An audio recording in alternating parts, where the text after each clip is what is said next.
مصطفیٰ جان رحمت پہ لاکھوں سلام، مصطفیٰ جان رحمت پہ لاکھوں سلام، شمع بزم ہدایت پہ لاکھوں سلام۔ نحمده ونسلم على سيدنا ومولانا محمد رسوله النبي الأمي الأمين المكين الحنين الكريم الرؤوف الرحيم وعلى آله الطيبين الطاهرين وصحبه الكرام المتقين المخلصين وعلى جميع أئمة السلف الصالحين والأولياء والعلماء العاملين وعلينا معهم أجمعين، أما بعد فأعوذ بالله من الشيطان الرجيم، بسم الله الرحمن الرحيم، فالذين آمنوا به وعزروه ونصروه واتبعوا النور الذي أنزل معه فأولئك هم المفلحون۔ صدق اللہ مولانا العظیم۔ محترم مشائخ و علماء کرام اور عشاق و غلامان مصطفیٰ صلی اللہ تعالی علیہ وآلہ وسلم، اور بالخصوص جمیع حاضرین و حاضرات اور سامعین و سامعات، اللہ رب العزت کا شکر ہے جس کی توفیق سے ہم مرکزی جماعت اہل سنت برطانیہ کے زیر اہتمام برمنگھم کی اس مرکزی مسجد میں ایک ایسی عظیم الشان کانفرنس میں حاضر ہیں جسے 3 عنوان دیے گئے۔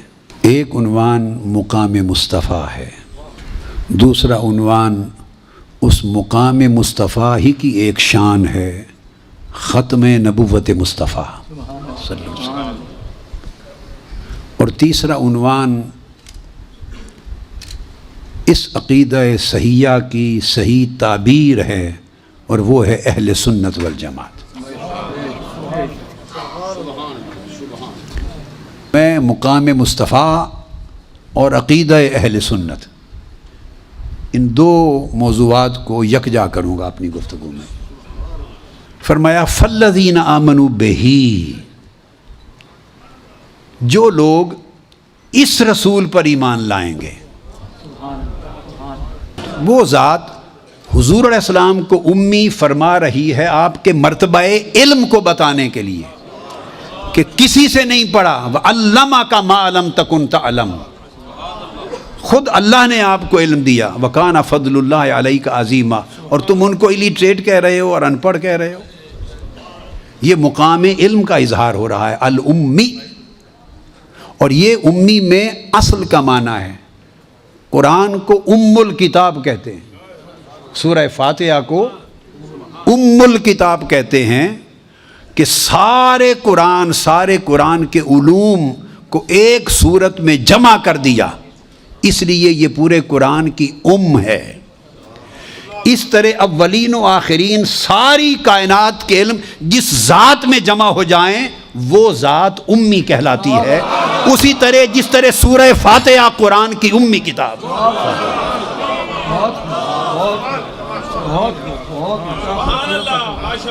اور مکہ کو ام القریٰ کہا، مکہ کو ام القریٰ کہا، یعنی کرۂ ارضی پر سب سے پہلے جس گھر کو، جس شہر کو اللہ نے بنایا، جس اصل سے کائنات کی ابتدا ہوئی، وہ ام القریٰ ہے۔ اسی طرح جس ذات سے اس کائنات خلق کی، عالم امر اور عالم خلق سب کی ابتدا ہوئی، اور جو نور اول کے طور پر ظہور پذیر ہوا، اس کا نام محمد مصطفیٰ ہے، اس کو امی کہتے ہیں۔ یعنی مکہ اس لیے امی ہے شہروں میں کہ اس سے ساری کائنات پھوٹی، اور تاجدار کائنات اس لیے امی ہیں کہ اس سے سارے انبیاء کی نبوتیں پھوٹی، سب کی رسالتیں پھوٹی، انسانیت کے کمال پھوٹے، ساری کائنات خلق کا وجود حضور کے نور سے پھوٹا۔ یہ اصل الکائنات ہیں، اصل الکائنات ہیں۔ اس لیے کہا اس کو عام رسولوں اور نبیوں کی طرح نہ سمجھنا، یہ النبی الامی ہے کہ اس کے چشمے سے سب کچھ پھوٹا ہے۔ یہ اصل نبوت ہے، یہ اصل رسالت ہے، یہ اول الانبیاء ہے، یہ اول الرسل ہے، سب اس میں سے نکلے۔ تو جس کو اول الانبیاء اور اول الرسل بنایا، تو حقیقت یہ ہے کہ جو اپنی حقیقت میں اول ہو وہی آخر ہوا کرتا ہے۔ جو حقیقت میں اول ہو وہی آخر ہوتا ہے، اس میں بعدیت نہیں ہوتی۔ تو جس طرح اس نے اپنی ذات کو هو الاول والآخر کی شان دی، هو الاول، اولیت اور آخریت اس کی اپنی ذات کے لائق بنائی۔ فرمایا محبوب وہی شان آپ کو دی ہے، آپ کو امی بنایا تاکہ هو الاول کی شان ظاہر ہو جائے کہ ہر شے کی اصل مصطفیٰ ہیں، اور آپ کو خاتم النبیین بنایا تاکہ آخر بھی آپ ہی ثابت ہو جائے۔ یہ محلل بھی ہیں، محرم بھی ہیں، یہ صرف شارح نہیں، یہ شارح ہیں۔ کچھ کہہ دیں تو وہ شریعت بن جائے، منع کر دیں تو شریعت بن جائے، جس ڈھب سے کھڑے ہو جائیں وہی شریعت سنت بن جائے، جس ڈھب سے بیٹھے وہ شریعت ہو جائے، جس ڈھب سے چلیں وہ شریعت ہو جائے، اگر مسکرا دیں وہ شریعت ہو جائے، کہہ دیں شریعت ہو جائے، رک جائیں شریعت ہو جائے۔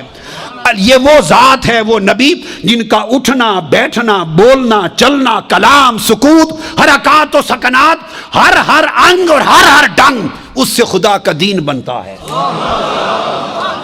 اس سے خدا کا دین بنتا ہے۔ لہذا اور فرمایا وَيُحِلُّ لَهُمُ الطَّيِّبَاتِ، پاک چیزوں کو حلال کر دیتے ہیں۔ اب یہاں ایک نقطہ ذہن میں رکھ لیں، اگر وہ پہلے ہی طیب ہیں، اگر وہ پہلے ہی طیب تھیں تو ان کو حلال کرنے کی ضرورت کیا؟ طیب تو پہلے حلال ہوتا ہے۔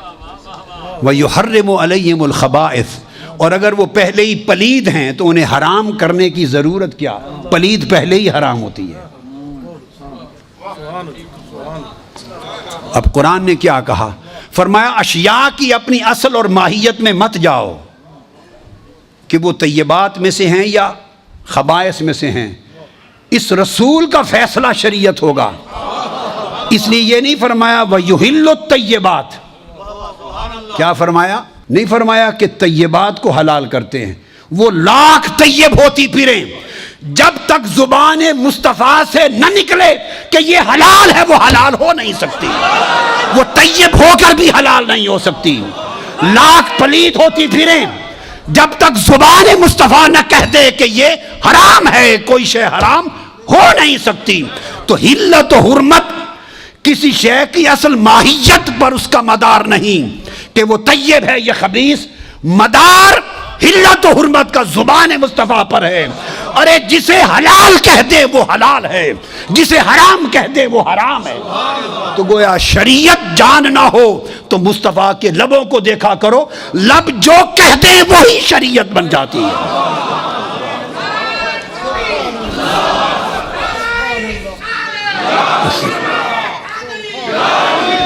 آقا نے جس شے کو فرما دیا یہ اسلام ہے وہی اسلام ہو گیا، یہ نقطہ سمجھیں۔ آقا نے جس کتاب کو فرما دیا، جس کتاب کو، یہ قرآن ہے، بس وہ قرآن ہو گیا۔ ہمارے پاس قرآن کے قرآن ہونے کی اور شہادت کیا ہے؟ یہ مقام مصطفیٰ۔ اگر مقام مصطفیٰ نہیں سمجھو گے تو مسلمانی کبھی صحیح نہیں ہوگی۔ اسی چیز نے امت کو مار ڈالا ہے۔ غار ہیرا سے اترے میرے آقا، اور آتے ہی اقرا بسم ربک الذی خلق، خلق الانسان من علق، اقرا وربک الاکرم الذی علم بالقلم علم الانسان ما لم یعلم، پانچوں آیتیں سنا دی۔ پوچھا آقا یہ کیا ہے؟ قرآن ختم ہو گیا یہاں پر، پہلی وحی۔ آقا یہ کیا ہے؟ میرے آقا نے فرمایا یہ قرآن ہے. یہ جو جملہ فرمایا یہ قرآن ہے. جس کو ماننے والے مسلمان ہو گئے اور نہ ماننے والے کافر رہے. یہ جملہ قرآن ہے یا حدیث ہے؟ بولیے. حدیث رسول ہے نا کہ یہ قرآن ہے. تو جنہوں نے مان لیا تو انہوں نے قرآن کا قرآن ہونا پہلے مانا یا حدیث مصطفیٰ کا سچا ہونا پہلے مانا؟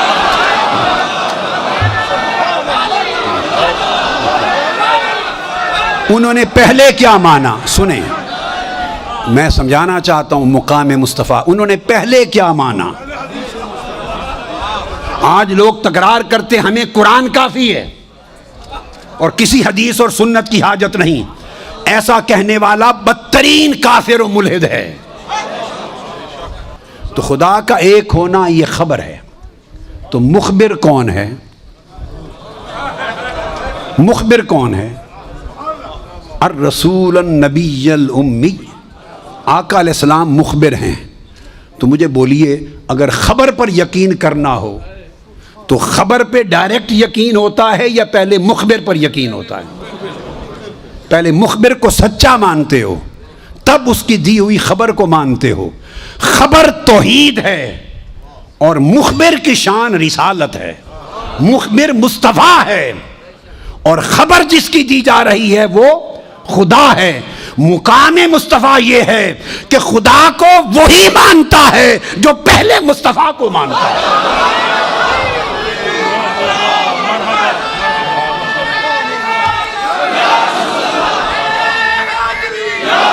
اگر کسی کی طبیعت میں بوجھ آئے تو فتویٰ مجھ پہ جو چاہے لگا دے، مگر بات دلیل سے کر رہا ہوں، دلیل سے سنوں گا. خدا کو صرف وہی مانتا ہے جو پہلے مصطفیٰ کو مانتا ہے. یہ ہے رسالت اور توحید کا تعلق. توحید اس کی وحدانیت اور اس کا ہونا نہ کسی نے دیکھا، نہ سنا، نہ چکھا، نہ چھوا. صحیح بخاری اور مسلم میں متفق علیہ حدیث ہے. مقام مصطفیٰ صحابہ کرام کے عقیدے سے سمجھو. آقا اشارہ فرما کے کہتے ہیں یہ کون سا شہر ہے؟ کیا صحابہ کرام 1.25 لاکھ صحابہ ہیں. حجت الوداع ہے. ان کو معلوم نہیں تھا کہ یہ مکہ ہے؟ بولیے. کسی ایک صحابی نے نہیں کہا یا رسول اللہ یہ مکہ ہے. یہ ہے صحابہ کا عقیدہ اور یہ ہے ادب. 1.25 لاکھ صحابہ سے پوچھ رہے ہیں یہ کون سا شہر؟ ایک نے جواب میں نہیں کہا یا رسول اللہ یہ مکہ ہے. جس میں جسارت نہ ہو وہ عقیدہ صحابہ کا عقیدہ ہوتا ہے. زبان چپ ہو گئی، جس میں نرا ادب اور سکوت ہو وہ عقیدہ صحابہ کا ہوتا ہے. اس کو اہل سنت کا عقیدہ کہتے. صحابہ نے معلوم ہے کیا کہا؟ واللہ اعلم ورسولہ. ہے کعبہ سامنے، وہیں سے آئے ہیں، طواف کر کے آئے ہیں. 3 دن پہلے وہیں سے آئے ہیں، وہیں سے احرام باندھ کر آئے ہیں، وہیں سے احرام باندھ کر آئے ہیں. کہتے اللہ اور اس کا رسول بہتر جانتا ہے. کوئی جواب نہ دیا. پھر آقا علیہ السلام نے فرمایا یہ کون سا مہینہ ہے؟ حج کر رہے ہیں. حج یہ میں اپنی طرف سے نہیں سنا رہا کوئی خبر. بخاری مسلم کی متفق علیہ حدیث ہے اور کئی طرق سے بخاری مسلم نے کئی بار روایت کی ہے. متفق علیہ. اور متفق علیہ سے جو ثابت ہو وہ خبر اور علم قطعی ہوتا ہے، قرآن کی نص کی مانند. پھر پوچھتے ہیں آقا علیہ السلام یہ کون سا مہینہ ہے؟ وہی احرام باندھ کے کھڑے ہیں، مینا میں عرفات سے آئے ہیں، مینا میں حج ہو رہا ہے. تو نہیں معلوم کہ یا رسول اللہ یہ حجت الوداع ہے؟ کسی ایک صحابی نے نہیں کیا آقا یہ حجت الوداع ہے. واللہ ورسولہ عالم. اللہ اور اللہ کا رسول ہی بہتر جانتے. ایسے ہاتھ جوڑ دیا آقا حضور آپ ہی بہتر جانتے، آپ ہی بہتر جانتے. عقیدہ صحابہ کے عمل سے لو. پھر آقا علیہ السلام فرماتے ہیں آج کون سا دن ہے؟ آپ نے بھی حد کر دی تاکہ قیامت تک لوگوں کو عقیدے کی سمجھ آ جائے. ہم کیا جھک مارتے پھرتے ہیں. اگر عقیدہ صحابہ سے لے لیں ساری فرقہ بندیاں ختم ہو جائیں. جو ڈاکٹر صاحب کہہ رہے تھے نا کہ امت ایک جگہ ہو جائے، ایک جگہ ہو سکتی ہے امت مگر پہچانو کہ نقطہ ارتکاز کیا ہے، وہ ایک نقطہ کیا ہے جس پر جمع ہو جائیں. ہم اس نقطے کی تلاش میں سرگرداں ہیں. سبحان اللہ، وہی نقطہ چاہیے. سبحان اللہ. اس کی معرفت چاہیے. بے شک. تو فرمایا آج کون سا دن ہے؟ نہیں معلوم کہ مینا میں کھڑے ہیں، قربانی ہونے والی ہے. کل عرفات سے چلے رات مزدلفہ گزاری. ایک صحابی 1.25 لاکھ صحابہ میں سے نہیں کہتا یا رسول اللہ آج 10 ذی الحج ہے، کوئی نہیں کہتا. اللہ و رسول و عالمہ کا سونے تو جاننا، سونے سب کچھ تینوں پتہ ہے، سونے سانو کچھ نہیں پتہ، تو جاننا. یہ آقا کا یہ صحابہ نے جو 23 برس تربیت فرمائی انہیں یہ عقیدہ عطا کیا. یہ بات ہو گئی. اب اس کے بعد یہی حدیث متفق ہے دوسری روایت پہ کسی نے ان سے پوچھا، یہ بخاری اور مسلم کی، یہ بھی متفق ہے. کسی نے پوچھا کہ تمہیں پتا تھا کہ یہ مکہ ہے؟ تمہیں علم تھا کہ یہ ذی الحجہ ہے؟ تمہیں علم تھا کہ آج یہ یوم نحر ہے؟ اور تم بولے کیوں نہیں، بتایا کیوں نہیں؟ قربان جائیں صحابہ کرام کو. انہوں نے جواب دیا، وہ سن لو. وہاں سے عقیدہ اہل سنت صحابہ سے اس طرح لیا گیا ہے. اسلام کا عقیدہ اس طرح آیا ہے. جو اس سے ہٹ کر جو کچھ ہے وہ بدعات اور خرافات ہیں اور وہ دلالات ہیں. جو اس سے ہٹ کر وہ گمراہیاں ہیں. تو پوچھا آپ نے پتا تھا، کیوں جواب نہیں دیا؟ صحابہ کرام کہنے لگے خدا کی قسم پتا تھا یہ مکہ ہے. بولے اس لیے نہیں کہ معلوم نہیں تھا کہ یار کا منشا کیا ہے. معلوم نہیں تھا حضور کا منشا کیا ہے. ہم مکہ کہہ دیتے، حضور اس کا کوئی نام بدل دیتے، کوئی اور نام دے دیتے. اب یہ بات بڑی سمجھنے والی ہے. صحابہ جب یہ کہہ رہے ہیں، یہ بڑا خاص نقطہ علماء کرام کے لیے اور مدرسین کے لیے. جب صحابہ کرام بخاری مسلم میں روایت کے مطابق متفق ہے، جب کہہ رہے ہیں کہ ہم بتا دیتے حضور نام بدل دیتے تو وہی ہو جاتا جو فرما دیتے. جب یہ جواب دے رہے تھے انہیں قرآن کی وہ آیتیں یاد نہیں تھی، اول بیت وضع ببکہ، کہ یہ مکہ شہر ہے. ہائے ہائے ہائے، ان صحابہ کو نہیں معلوم تھا کہ قرآن اس شہر کو مکہ کہہ چکا ہے. ارے قرآن اس شہر کو مکہ کہہ چکا ہے، جانتے ہوئے کہ قرآن نے ڈکلیئر کر دیا یہ مکہ. پھر احتمال ہو رہا ہے کہ ہم مکہ کہیں حضور نام بدل دیں تو بھلے قرآن میں آ گیا تھا، اگر حضور نے کہہ دیا یہ مکہ نہیں آج سے یہ مدینہ ہے، اس کا نام مدینہ ہو جائے.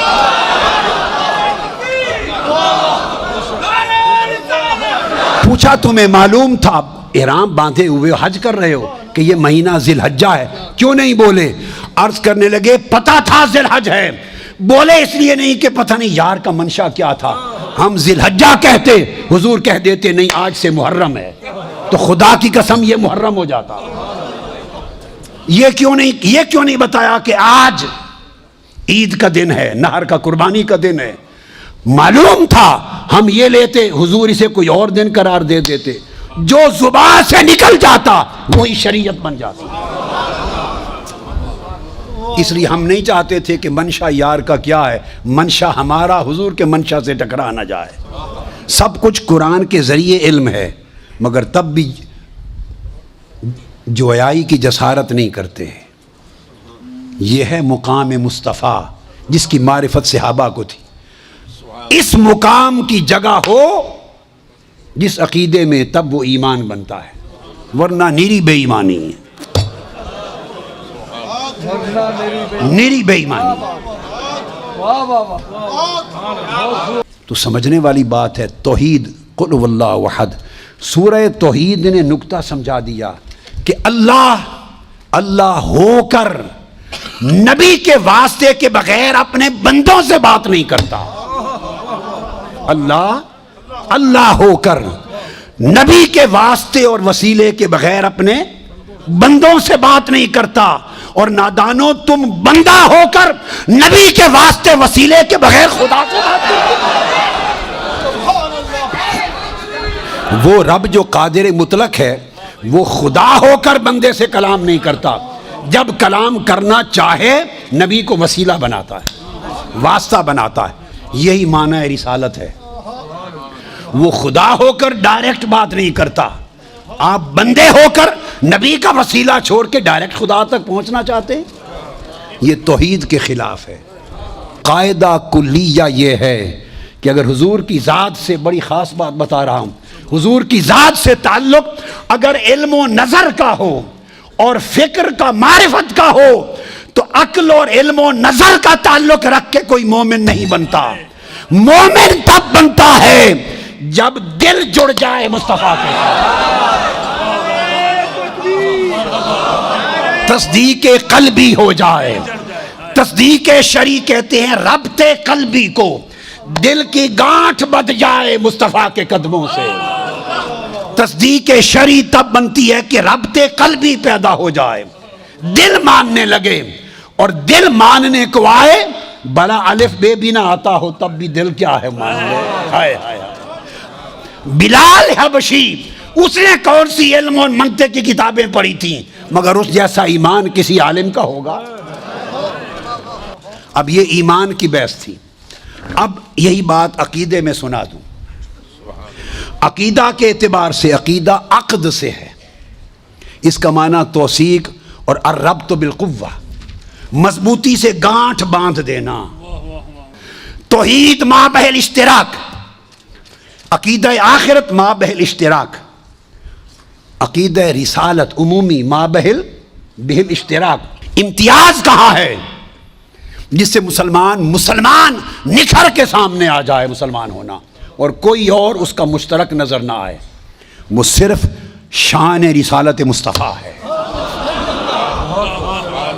جو مسلمان کو ممتاز کر دیتی ہے سب مذاہب سے، سب عقائد سے ممتاز کر دیتی ہے۔ نقطہ ارتکاز اگر مسلمانوں کو اکٹھا کرنے کا ہم نے تلاش کرنا ہے تو عقیدہ مقام مصطفیٰ پہ اکٹھا ہونا ہوگا، عظمت شان مصطفیٰ پر اکٹھا ہونا ہوگا۔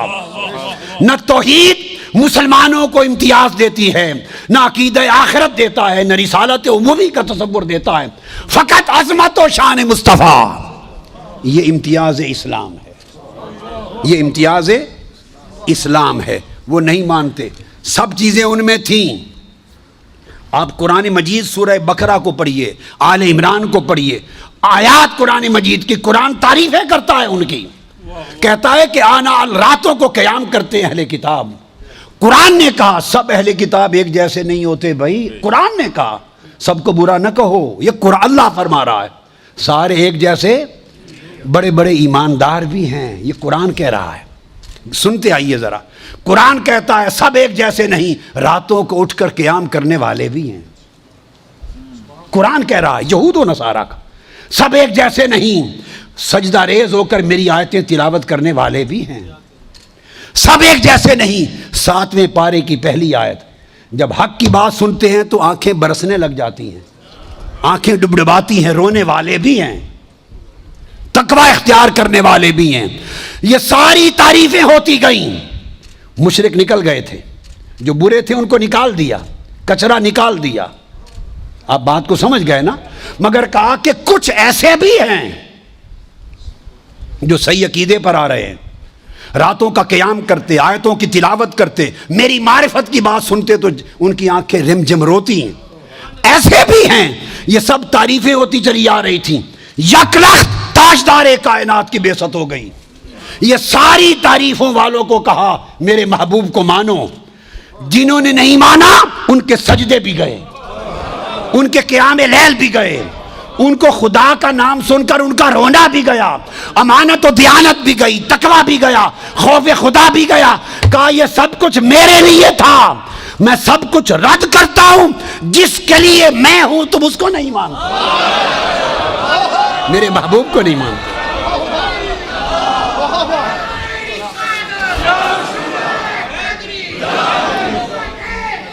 سورہ مائدہ کی پہلی آیت، ارشاد فرمایا یا ایھا الذین آمنوا اوفوا بالعقود،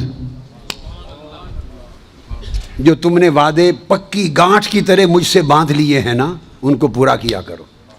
اللہ پاک نے فرمایا جو پکے وعدے کر لیے میرے ساتھ اور گانٹھ کی طرح باندھ لیے ہیں وہ پورے کرو، وعدے پورے کرو۔ اب وعدے تو عمر گزر گئی نا سنتے کہ اوفو بالعقود سے مراد وعدوں کو پورا کرو۔ آج یہ بھی کوئی نئی بات بھی سن لیں، یہ عقود کیا ہیں؟ عقد عقیدہ سے ہے، اس کی جمع عقود۔ تفسیر ابن جریر طبری کوٹ کر رہا ہوں، جو سب سے پہلی امت محمدی میں سب سے پہلی جامع تفسیر، اور سب ائمہ و مفسرین نے تفسیر بالماسور میں جنہوں نے تکیہ ان پر کیا، باقیوں کی تو مختصرات تھیں۔ وہ امام ابن جریر طبری روایت کرتے ہیں کہ وہ جو اوفو بالعقود ہے اس سے مراد یہ ہے بل ھذہ الآیہ امر من اللہ تعالی لأہل الکتاب بالوفاء بما اخذ به میثاقہم من العمل بما فی التوراۃ والانجیل فی تصدیق محمد صلی اللہ علیہ وسلم۔ فرماتے ہیں کہ اس مراد سے مراد کے اپنے جو وعدے پکے باندھ لیے اس کو پورا کرو۔ فرمایا وہ جو عقیدہ شان مصطفیٰ تھا اس وعدے کو پورا کرو، جب میرا محبوب آ جائے ان کی شان کے ڈنکے بجانے۔ یہی اکرمہ نے بیان کیا، یہی سعید بن جبیر نے بیان کیا، یہی السدی الکبیر نے بیان کیا، یہی حضرت مجاہد تابعی نے بیان کیا، یہی عبداللہ ابن عباس نے بیان کیا، یہ ابن جریج نے بیان کیا اور کہا کہ اللہ پاک نے التی اہدتھا علیکم فی شان محمد صلی اللہ علیہ وسلم، جو میں نے شان مصطفیٰ کے چرچے کرنے کا تم سے وعدہ لیا اس کو پورا کرنا۔ یہ امام قرطبی نے بیان کیا، یہ امام بغوی نے بیان کیا، یہی طبری نے بیان کیا۔ آپ کتب تفسیروں کی اٹھا کے مطالعہ کریں تو پتہ چلے کہ عقیدہ کون سا ہے جو 1400 سال میں بیان ہوا ہے۔ یہ کسی نے آج کے دور میں نہیں گھڑ لیا۔ تو عقیدہ اور عقد جو ہے وہ اللہ نے تو پہلے سے وعدہ لے لیا تھا، پہلے سے وعدہ لے لیا تھا کہ تاجدار کائنات صلی اللہ علیہ وسلم پر ایمان بھی لانا اور ان کی شان کے ڈنکے بھی بجانا۔ جو ڈنکے نہیں بجائے گا، جو ان کی شان کے ڈنکے نہیں بجائے گا وہ مجھ سے دھوکہ کرے گا، اللہ فرماتے میرے وعدے کو توڑے گا۔ تو گویا عقیدہ مقام مصطفیٰ کا آج اہل سنت کا نہیں، یہ عقیدہ جمیع انبیاء اور ان کی امم کا تھا، جمیع انبیاء اور ان کی امم کا تھا۔ اب آپ کے ذہن میں سوال آ سکتا ہے کہ قرآن مجید نے جو بات کی کہ ڈنکے بجانا اور ان کو بیان کیا گیا، کیا اس کا ثبوت آج بھی ملتا ہے بائبل میں؟ تو یہ آج کی بائبل کوٹ کر رہا ہوں کہ کیا ڈنکے بجانے ہیں۔ تو یہ میرے ہاتھ میں ہولی بائبل ہے اور اس کے اندر گوسپل ہے، انجیل مارک کی بائبل۔ اس میں پہلے تو حضرت یحییٰ علیہ السلام کہتے ہیں، وہ فرماتے ہیں جان announced someone is coming soon who is greater than me and so much greater that I am not even worthy to stoop down like a slave and untie the straps of his sandals۔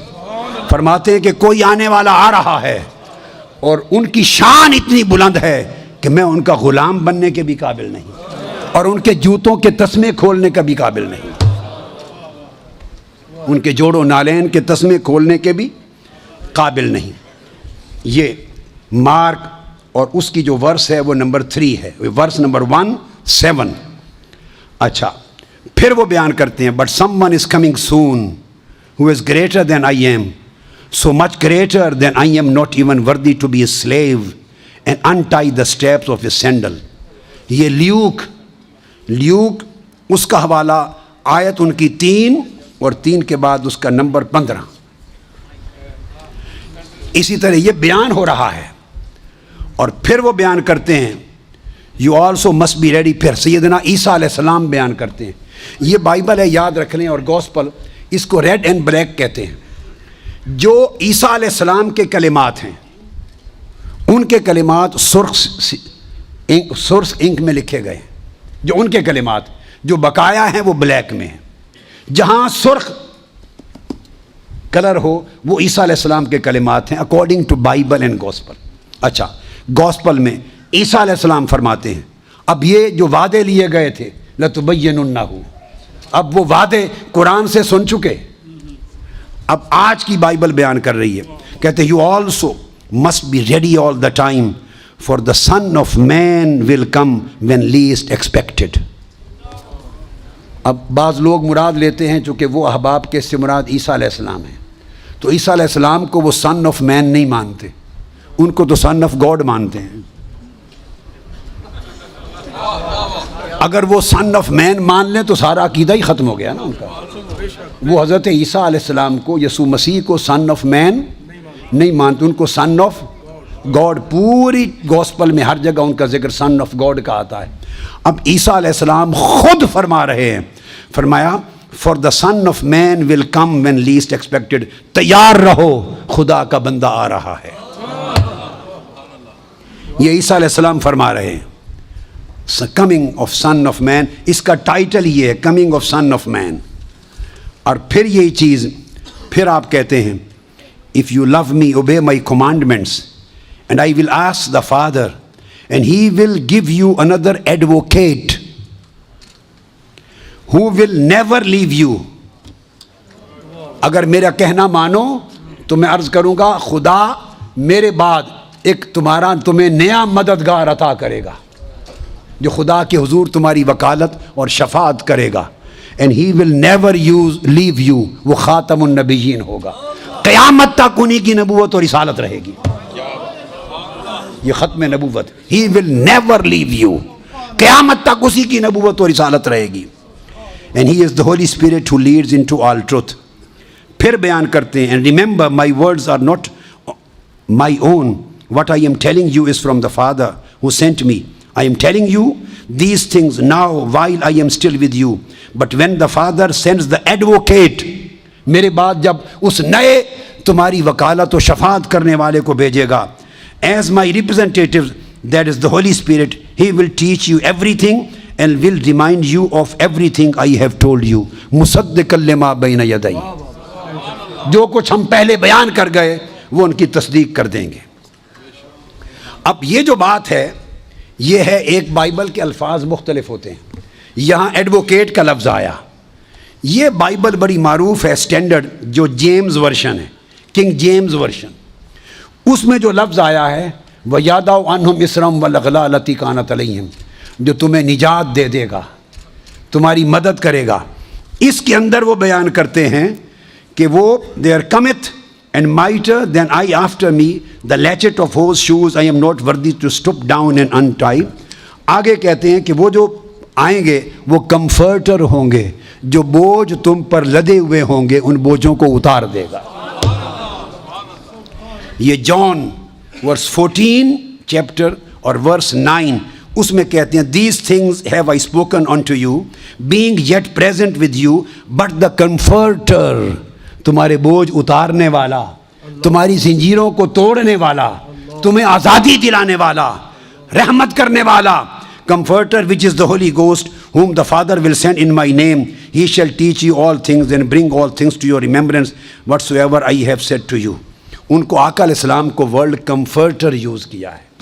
یہ جو یادعو عنہم اسرہم والغلال التی کانت علیہم, اس معنی سے تو گویا پہلے انبیاء میں بھی یہی صورت تھی کہ عقیدہ آقا علیہ الصلوۃ والسلام پر ایمان رکھنے اور حضور کے ڈنکے بجانے کا تھا. اب جو بات کہنا چاہتا ہوں وہ یہ کہ جب آقا نہیں تشریف لائے تھے, پہلی امتوں کا بھی مومن ہونا اس کی شرط تھی کہ مصطفیٰ کے ڈنکے بجاؤ, مصطفیٰ پر ایمان لاؤ, مصطفیٰ کی غلامی کا پٹا گلے میں ڈالو, مصطفیٰ کی عظمت کی معرفت رکھو. جب آقا کی آمد سے پہلے بھی معیار ایمان اور معیار عقیدہ مقام مصطفیٰ تھا اور شان مصطفیٰ تھی, سو یہی عقیدہ قیامت تک ہے. اب سنیے, آج بھی عقیدہ اسی کا صحیح ہے جسے مقام مصطفیٰ کی معرفت صحیح ہے. آقا علیہ السلام نے اس عقیدے کو برقرار رکھا, اس عقیدے کو برقرار رکھا. اور کس طرح, یہ میں حدیث پاک عرض کر رہا ہوں, بڑی توجہ سے یہ بات سننے والی. آپ نے سن رکھا ہے, یعنی آقا کی آمد سے پہلے بھی عقیدہ مقام مصطفیٰ کا, اور مرنے کے بعد بھی عقیدہ مقام مصطفیٰ کا. تو ہم جاتے کہاں ہیں اور کون سا نقطہ تلاش کرتے ہیں ایک ہونے کا؟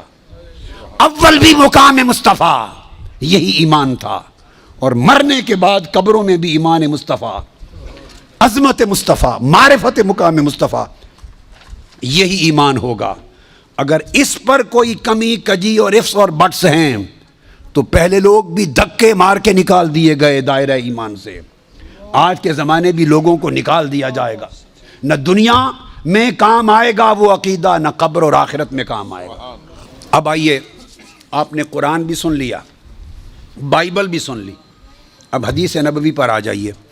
آپ سب نے سن رکھا ہے نا کہ قبر میں 3 سوال ہوں گے، بولیے، سن رکھا ہے نا؟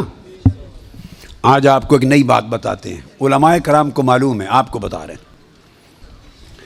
قبر میں 3 سوال ہوں گے۔ یہ حدیث بڑی توجہ سے سنیں، یہ اہل علم کے لیے اور اہل جو طالبان علم حدیث ہیں ان کے لیے۔ حضرت براء بن عازب، میں 3-4 حدیثیں بیان کروں گا۔ حضرت براء بن عازب راوی ہیں، اور یاد رکھ لیں کہ قبر میں 3 سوال ہوں گے۔ کیا؟ مر ربوں کا، تمہارا رب کون ہے؟ دوسرا سوال ما دینوں کا، تمہارا دین کیا ہے؟ تیسرا سوال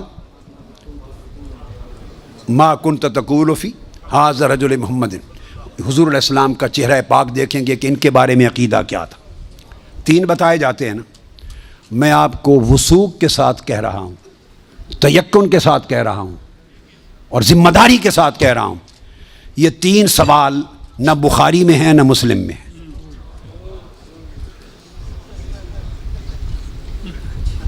یہ 3 سوال نہ صحیح بخاری میں ہیں، سب سے بڑی کتب حدیث کی کون سی ہیں؟ بخاری و مسلم، دونوں میں نہیں ہیں۔ یہ ہیں حضرت براء بن عازب رضی اللہ تعالیٰ عنہ، حدیث کے راوی ہیں۔ یہ ابو داؤد میں ہے اور دیگر کتب میں ہیں، جو صحیح بخاری مسلم کے بعد نچلے درجے کی کتابیں ان کے بعد۔ تو سنن ابی داؤد میں ہے، مسند احمد بن حنبل میں ہے۔ اس میں فرمایا کہ جب آپ میت کو دفنا دیتے ہیں اور اس کے بعد پھر فرشتے آتے ہیں، میں مختصر کر رہا ہوں تاکہ زیادہ چیزیں بیان ہو سکیں، وہ آ کے پوچھتے ہیں یا ھذا مر ربک، اے بول تمہارا رب کون ہے؟ ما دینک، تمہارا دین کیا ہے؟ وما نبیک، اور تمہارا نبی کون ہے؟ پھر آگے جو مسلمان مومن ہے وہ جواب دیتا ہے۔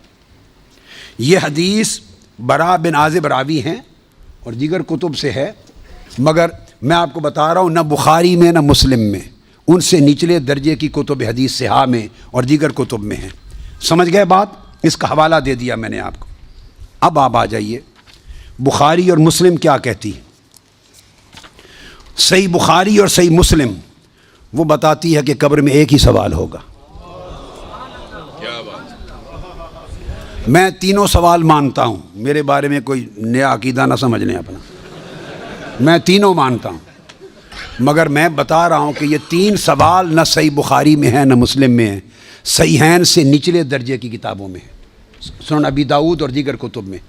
امام بخاری نے 3 سوالوں کی روایت نہیں بیان کی، امام مسلم نے 3 سوالوں کی حدیث کو روایت نہیں کیا۔ وہ کیا کہتے ہیں؟ امام بخاری اور امام مسلم سے بڑا امام تو حدیث میں کوئی نہیں، بولیے۔ وہ کہتے ہیں ایک ہی سوال ہوگا۔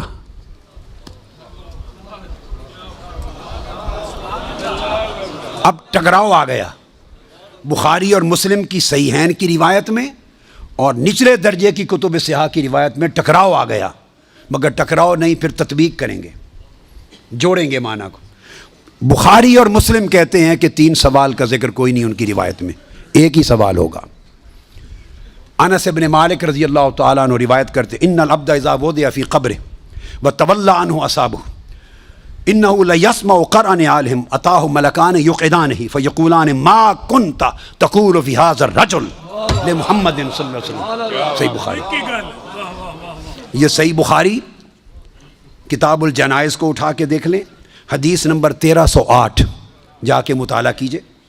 پھر کتاب الجنائز میں حدیث نمبر 1673، صحیح مسلم کتاب الجنہ و صفت نعیمہا، پھر ابو داود میں بھی ہے، نسائی میں بھی، احمد بن حنبل، ساری کتب صحاح میں یہ حدیث، اور بخاری اور مسلم کی متفق علیہ۔ اگر متفق علیہ حدیث کچھ اور بتائے اور نچلے درجے کی کتب حدیث اس سے مختلف مضمون بتائے اور تطبیق نہ ہو سکے تو کس کو اختیار کیا جائے گا؟ متفق علیہ کو درست قاعدہ ہے نا, یہاں تطبیق ہے, آگے چلتے ہیں. مگر امام بخاری نے روایت کیا کہ حضور علیہ السلام نے فرمایا بندے کو جب قبر میں رکھ دیا جاتا ہے اور اس کے دفنانے والے جب چلے جاتے ہیں, اِنَّهُ لَيَسْمَعُ قَرْعَ نِعَالِهِمْ, عام میت بھی واپس جانے والوں کی جوتوں کی آہٹ سنتا ہے. یہ متفق علیہ حدیث کے الفاظ ہیں, اِنَّهُ لَيَسْمَعُ قَرْعَ نِعَالِهِمْ, پلٹنے والوں کے جوتوں کی آہٹ سنتا ہے. ہم جھگڑے کرتے پھرتے ہیں, خدا کا خوف ہونا چاہیے. عام میت پلٹ کے جانے والوں کی جوتوں کی آہٹ سنتا ہے. آپ کہتے ہیں اولیاء قبروں میں آپ کا سلام نہیں سنتا. ہم کس چکر میں, ہم نے عقیدے کہاں سے لیے ہیں, ہم نے کیا ڈھونگ رچا رکھا ہے. آقا فرماتے ہیں عام میت سنتا ہے قبر میں لیٹا ہوا جوتوں کی آہٹ. اور اگر ہم سمجھیں کہ اولیاء اور صلحاء جو عام میت سے اونچے درجے وہ قبر پہ آنے والوں کو نہیں سنتے, یہ عقیدہ کہاں سے آ گیا. جب لوگ مر جاتے ہیں تو فرشتے آ کے اٹھا دیتے ہیں اور بٹھا کر پوچھا ما کنت تقول, کانا یکون جب مضارع پر آتا ہے تو ماضی استمراری کا فائدہ دیتا ہے. یہ نہیں پوچھا جائے گا جب قبر میں پردے اٹھا دیے جائیں گے اور چہرہ مصطفیٰ سامنے ہوگا, ملائکہ کے ہاتھ میں گرز ہوں گے کہ کیا جواب دے پاتا ہے یا نہیں. جب چہرہ مصطفیٰ سامنے ہوگا تو ہر بھولے ہوئے کو بھی سبق یاد آ جائے گا, پتہ چل جائے گا یہ تو مصطفیٰ ہے. چونکہ شان آشکار ہو جائے گی تو فرمایا یہ نہیں پوچھنا کہ ان کے بارے میں عقیدہ کیا ہے, یہ نہیں پوچھنا. فرشتوں پوچھنا ما کنت تقول, جب تقریر کرتا تھا جامع مسجد میں منبر رسول پر تو تب کیا کہتا تھا, جب جلسے کرتا تھا اور ذکر آتا تھا میرے مصطفیٰ کا, ما کنت تقول گلے پھاڑ پھاڑ کر تب کیا کہتا تھا. جب کتابیں لکھتا تھا تو میرے محبوب کی شان میں کیا لکھتا تھا.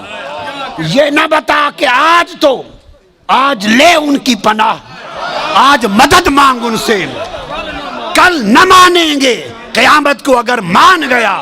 ارے جب چہرہ مصطفیٰ سامنے ہوگا,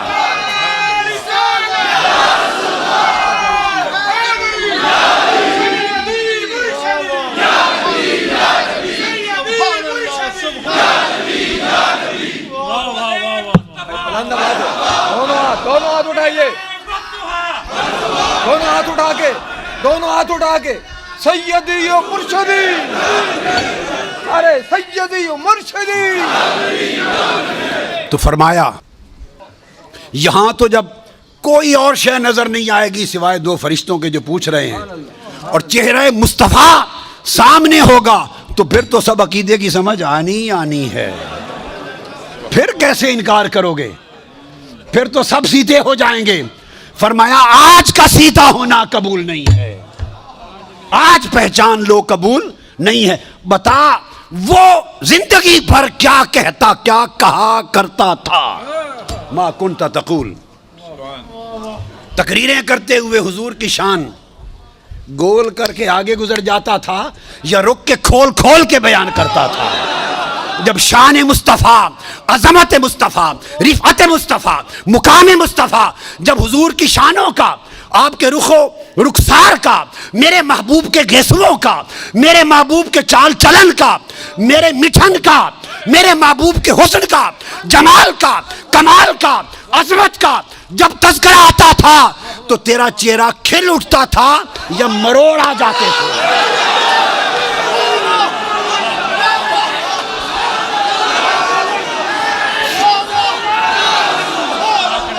جب میرے محبوب کی نعت پڑھی جاتی تھی, جب میرے محبوب کی نعت پڑھی جاتی تھی, جب میرے محبوب کی عظمت کے تذکرے ہوتے تھے, اس وقت تیرے چہرے کا رنگ کیسا ہوتا تھا, کھلتا تھا یا پیلا ہو جاتا تھا.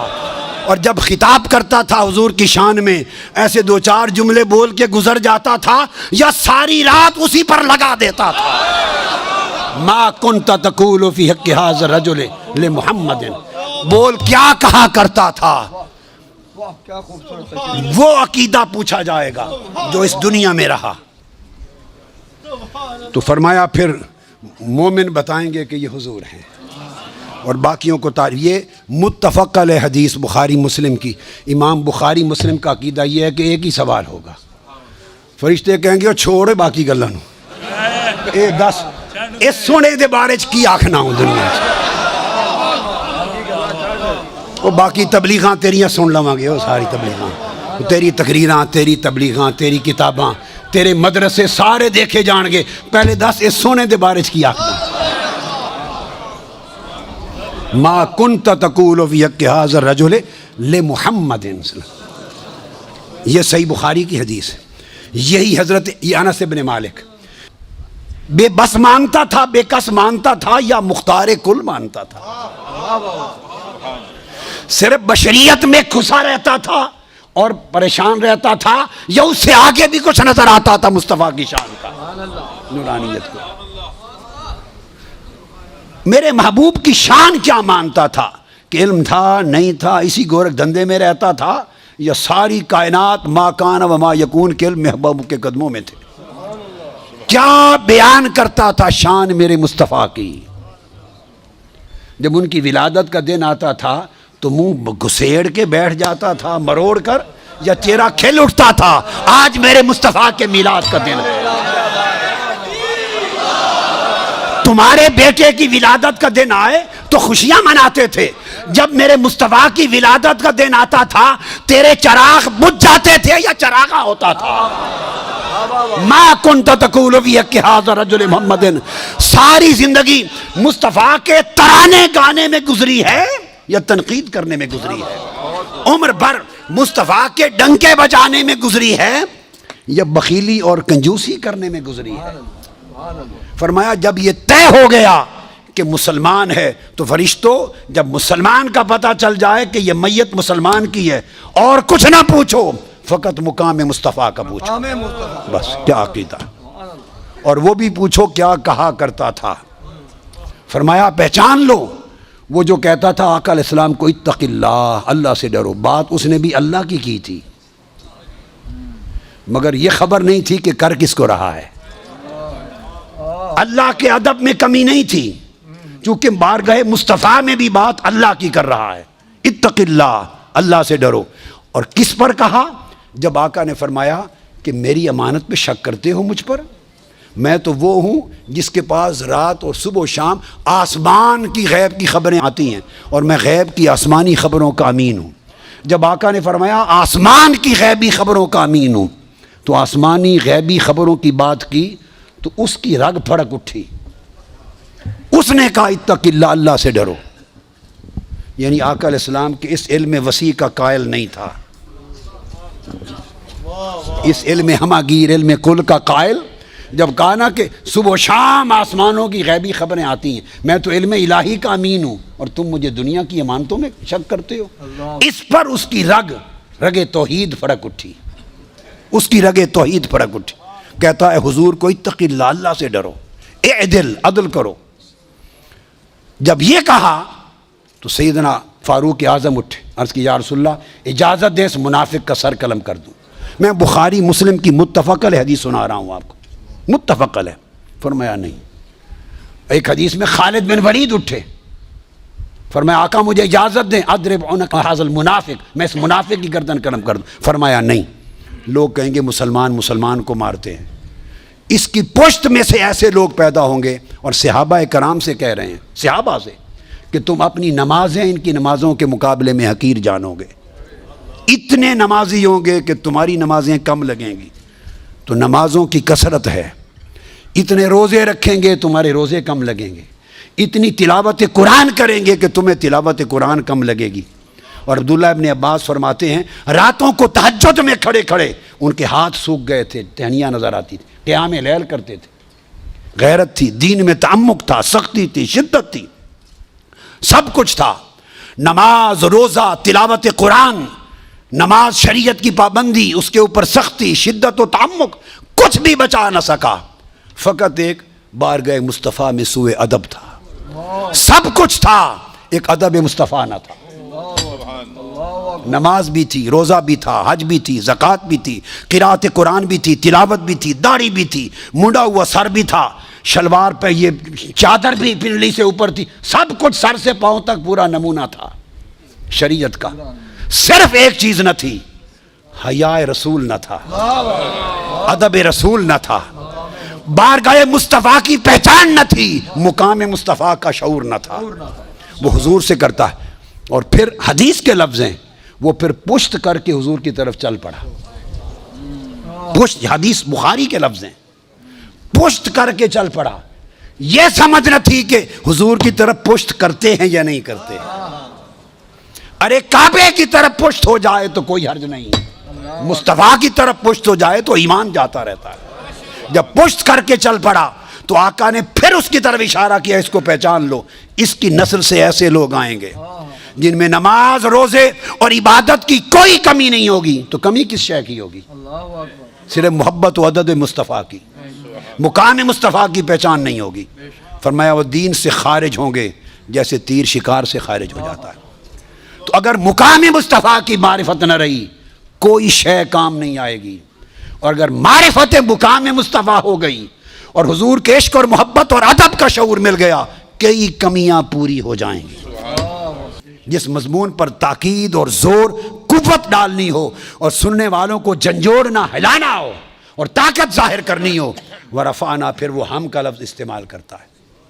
تو فرمایا ورفعنا، ہم نے بلند کیا. محبوب کا ذکر، محبوب کی شان. اب یہ ہم نے اس لیے کہا کہ وہ چیلنج کر رہا ہے، اگر ہم سے کوئی بڑا ہے تو گھٹا کے دکھا دے. ہم ہیں بلند کرنے والے، اور ہم نے علی الاطلاق بلند کر دی مصطفیٰ کی شان کہ کسی شے سے مقابلہ نہ رہا. اور جب علی الاطلاق بلند کر دیا ورفعنا لک ذکرک، اور مقابلے میں کوئی شے نہ رکھی، تو گویا کل عالم خلق سے بھی بلند ہو گئی حضور کی شان، عالم امر سے بھی بلند ہو گئی حضور کی شان، عالم مکہ سے بھی بلند ہو گئی حضور کی شان، سدرۃ المنتہا سے بلند ہو گئی حضور کی شان، عرش معلیٰ سے بلند ہو گئی حضور کی شان، اور عالم لا مکہ سے بلند ہو گئی حضور کی شان. کعبہ قوسین سے بلند ہو گئی حضور کی شان، ثم دنا سے بلند ہو گئی، فتدلی سے بلند ہو گئی، کعبہ قوسین سے بلند ہو گئی. اور فرمایا او ادنا، اتنی بلند کی کہ اس کی کوئی حد ہی نہ رہی. جب رب نے حضور کی شان کی کوئی حد مقرر نہیں کی سوائے ایک حد کے کہ خدا خدا رہا، مصطفیٰ مصطفیٰ رہا. وہ خالق ہیں، حضور مخلوق. وہ معبود ہیں، حضور عبد. وہ محب ہے، حضور محبوب. وہ مرسل ہے، حضور مرسل. اس فرق احدیت اور فرق ابدیت کے سوا کوئی اور فرق نہ رہا. سو جو شخص اللہ اور اس کے رسول، اللہ اور اس کے رسول کو خدا بنائے وہ بھی کافر. جو رسول کو خدا بنائے، بولیے، وہ بھی کافر. اور جو رسول کو خدا سے جدا بنائے وہ بھی کافر. جو جدا بنائے وہ بھی کافر. رب نے او ادنا کہہ کے حدیں اڑا دیں اور فرمایا کہ علی الاطلاق شان بلند ہے. لوگو بس حضور کو خدا نہ جانو، حضور کو خدا نہ جانو، پر خدا سے جدا بھی نہ جانو. یہ عقیدہ صحیح ہے. جتنی چاہو شانیں بلند کر لو، آپ اور ہم، ہمارے ذہن، ہماری زبانیں، شانیں، تذکرے، الفاظ ختم ہو جائیں تب بھی حضور کی شان سے کم رہیں گے. ہم نے کیا بڑھانا ہے؟ بڑھا تو صرف خدا سکتا ہے، امتی حضور کی شان کو نہیں بڑھا سکتا. وہ پہلے اتنی بلند ہے. نیچے ہونے والا جو نیچے ہو وہ اوپر والے کو کیا بڑھائے گا؟ ہائے ہائے ہائے. جو خود نیچے ہے، کیا جملہ کہا، جو نیچے ہے وہ اپنے سے اوپر والے کو کیا بڑھائے گا؟ ارے اس کی تو دماغ، فہم، علم، ذکر، بیان بھی نہیں پہنچتا اس بلندی پر جس پر پہلے مصطفیٰ ہیں. ہم نے کیا بڑھانا ہے؟ بڑھایا اس نے ہے، اور جس کو خدا بڑھا دے اسے کوئی گھٹا نہیں سکتا. لہذا مقام مصطفیٰ کا معنی یہ ہے کہ تم ذات خدا سے نہ جدا ہو نہ خدا ہو. اللہ ہی کو معلوم ہے کیا جانیے کیا ہو. اس طرح آقا علیہ السلام کے عشق، محبت، ادب، تعظیم، توقیر کے تعلق میں اور مقام مصطفیٰ کی معرفت میں اس طرح جڑ جاؤ. دنیا اور آخرت میں ہر جگہ خیر ہوگی. اس عقیدے میں کمزوری رہ گئی، کوئی شے قبول نہیں ہوگی. ہر شے خوارج کی طرح رد کر دی جائے گی. اللہ رب العزت ہماری اس مجلس کو قبول کرے اور ہمیں حضور کے ترانے گانے میں، حضور کے ترانے اور نغمے الاپنے میں زندگی گزرے، اور قبر میں بھی جائیں تو حضور کے نغمے الاپیں، اور قیامت کے دن بھی حضور کے نغمے الاپیں۔ اللہ پاک اس شان کے ساتھ ہمیں عقیدے کی اچھائی عطا کرے۔ وما علینا الا البلاغ۔